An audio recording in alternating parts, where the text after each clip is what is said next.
BP পদে সাদিক ভাই ডাকসু নির্বাচনে, জিএস পদে ফরহাদ ভাই ডাকসু নির্বাচনে, বিপি পদে সাদিক ভাই ডাকসু নির্বাচনে, জিএস পদে ফরহাদ ভাই, এজিএস পদে মহিউদ্দিন খান।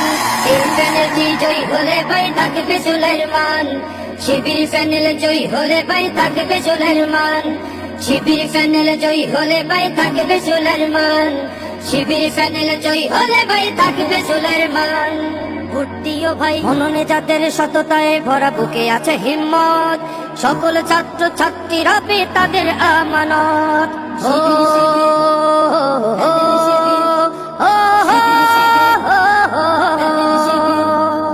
মননে যাদের সততায় ভরা, বুকে আছে হিম্মত, সকল ছাত্র ছাত্রীরা পে তাদের আমানত। এই আমানতের খেয়ানত করা নেই কোনো অপশন। এই প্যানেলটি জয়ী হলে ভাই থাকবে সুলাইমান,